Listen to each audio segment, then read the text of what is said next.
I'm JD, and I moved from Alaska to Portugal after I paid $15,000 to buy this old house that has sat empty for years. Now I'm in the process of renovating it on a budget in order to return it to its former glory, and welcoming you on the DIY journey. Hi everybody, welcome back. This week's, hopefully it's not jumping around too much, but it's just kind of a mishmash of clips that were filmed from March up until now, mid-June. I was having a little trouble trying to organize them to make them coherent, so hopefully it works and isn't jumping around too much. But it's all in the yard.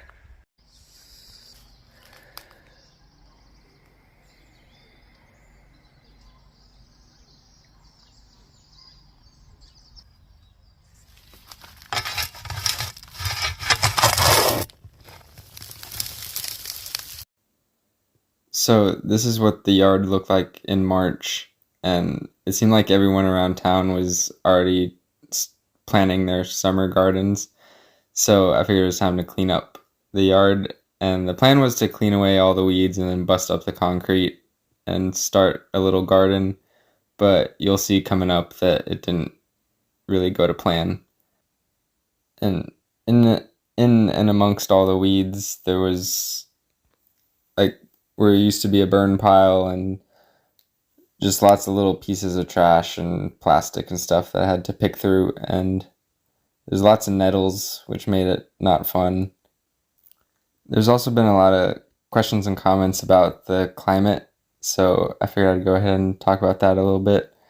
According to weatherspark.com, which is a great website if you like weather, it's most similar to the area south of Oakland, California. So if you're familiar with the Bay Area, you might know what that's like. But for everybody else, that means throughout the year, the temperature typically varies from 42 to 80 degrees Fahrenheit and rarely below 33 or above 92. And for Celsius, that is typically 6 to 27 and rarely above 33 or below 1. It's also in the green part of the country. It gets a little over 28 inches of rain per year, which is about 72 centimeters. So the drought and fires aren't as a big of a concern here as they are in the more interior and southern parts of the country.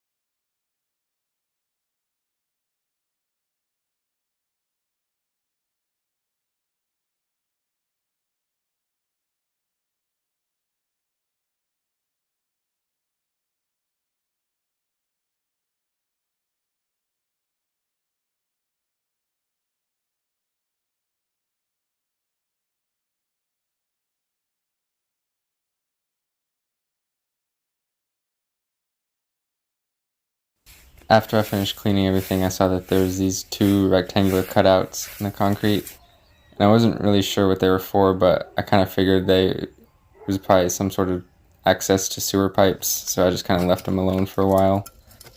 Eventually I did chip out the concrete around it to be able to get it open, and it wasn't what I was expecting at all.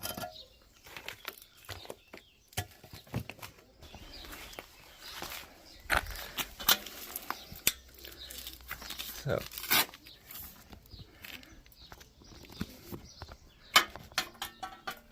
you can see it's just, there's no pipes or anything. It's just a big square.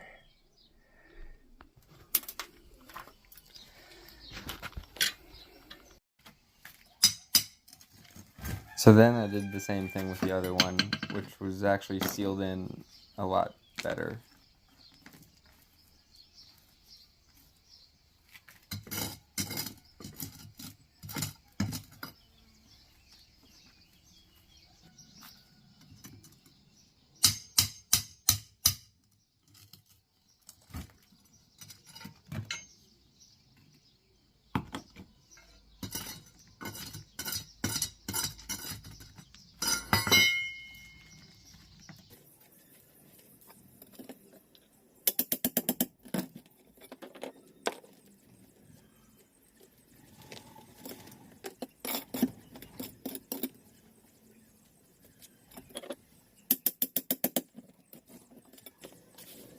I asked my neighbor if he knew what it was, and he didn't know either, but his best guess was that it was all part of the old septic system, because the bricks look relatively new.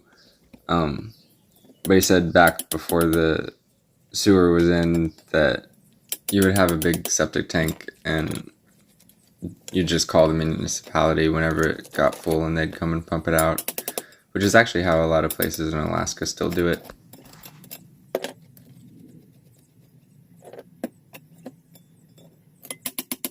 The only other thing I could really think of was that it's just a way to raise up the yard since it's on a slope, and it's hard to get a truck back there that could dump a bunch of fill. And the bricks are only 30 to 40 cents each, so it's a pretty cost-effective way to fill a big area.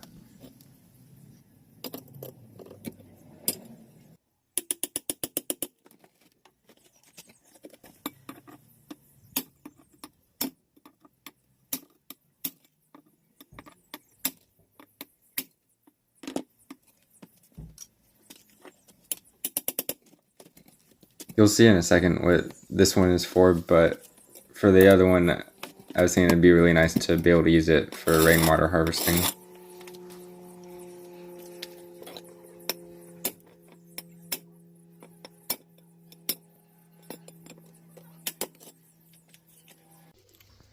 So I thought I hit record, but I guess I accidentally hit it twice because it was only like a second.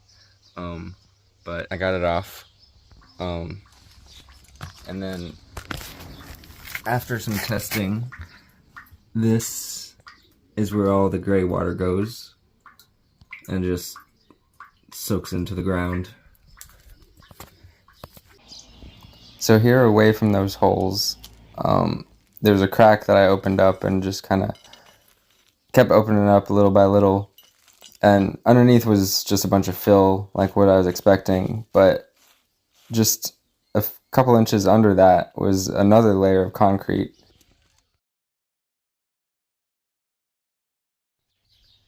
So here's a quick little garden tour. Here we got some potato, a bunch of lemongrass, stevia, some strawberries, this flower that I forgot the name of,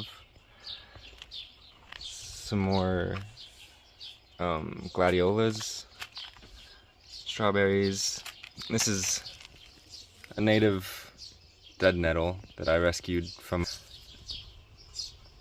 There's this dahlia. I'm not sure if it's supposed to be in the shade because the flowers get bleached out really quick, but it has a lot and is only €1.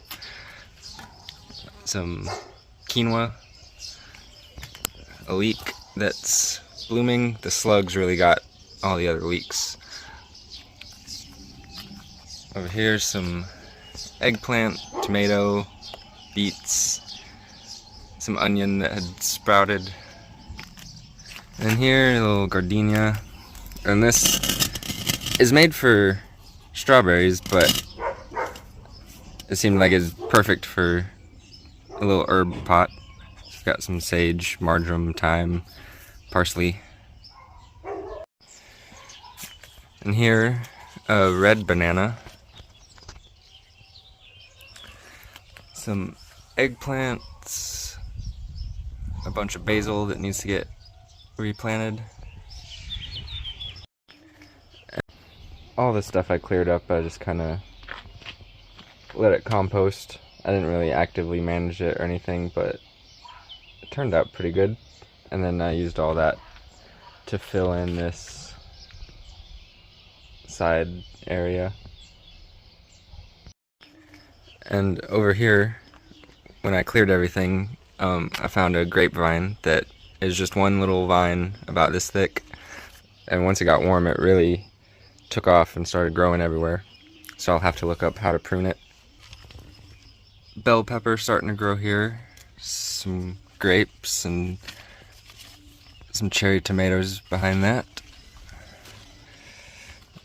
A little okra that's kind of struggling.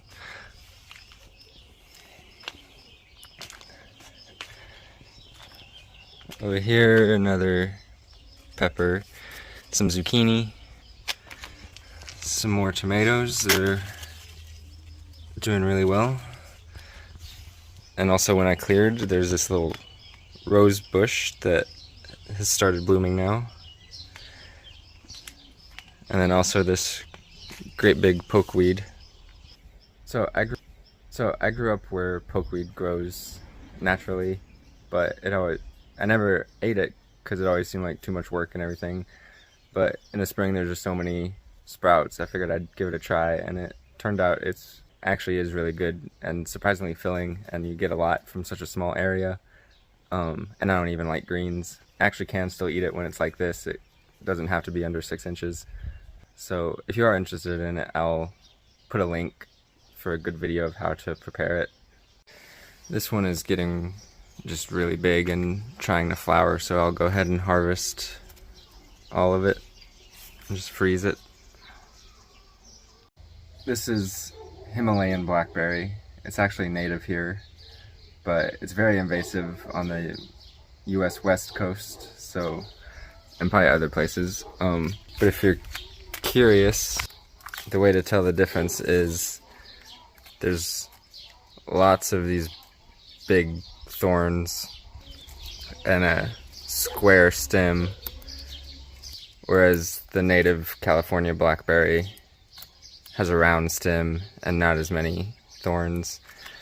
This one, even the leaves have thorns, and just some are even kind of like a cat claw, just very unpleasant. But this one has some berries, so I'll keep it around for now. The best way I've found to deal with the blackberry is actually with a hammer. And I'll show you. So you can just take the claw and get it around the stem and twist. And especially if the soil's damp and you're lucky, you can sometimes get it out by get the whole root.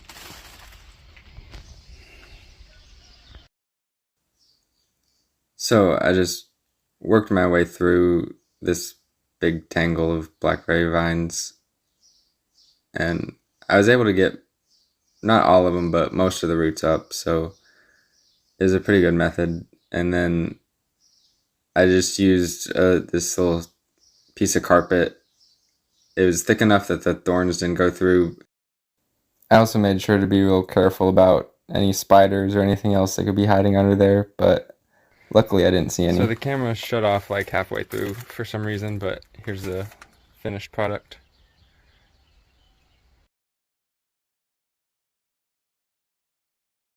And yes, I have gloves. The carpet just works better.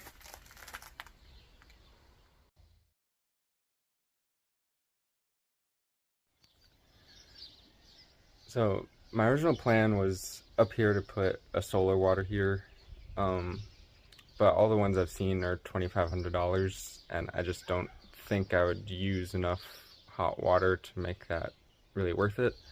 But I'm kind of going back and forth on it, and it seems so easy to just make one, so that's also an option. So that's why, because it would be a perfect coffee area, and I know there's been some comments about that. So that's why I didn't really consider that at first, but so now it's just kind of a TBD.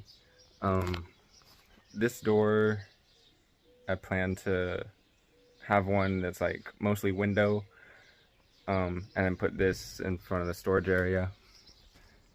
And then this corner over here, I was thinking of doing a greenhouse so that I could have, because like this banana will have to go inside for the winter, at least at night. And then somewhere over here, just a little water feature, like a little fountain or something. And then all this, I'll clear most of it out and just put some native plants like chicory, mallow, Viper's Burglass that don't need extra water and have flowers all the time, so that I don't have to keep putting water right next to the house. And then right here in front of the kitchen, The original thought was put a pergola and then like a little table and chairs for morning coffee. And all this was, the plan was to have like vegetable garden with flowers along that outer edge.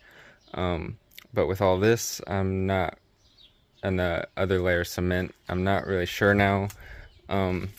This one, it would be really nice to figure out how to turn it into rainwater storage.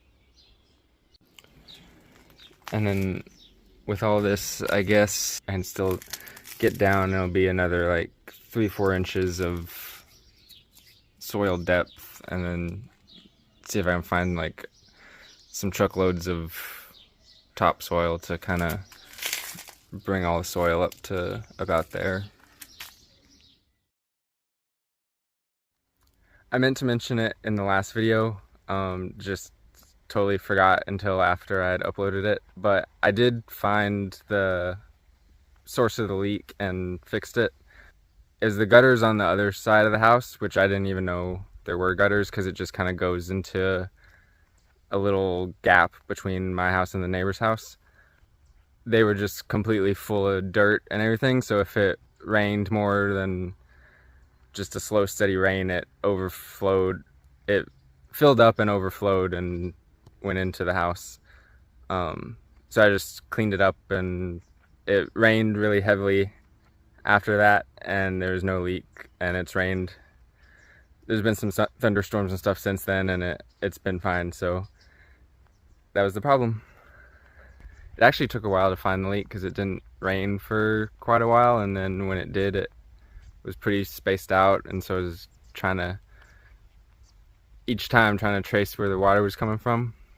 But then earlier this month it rained quite a bit, so I was able to find it and get it fixed. Completely random, but check out this blue frog I just found.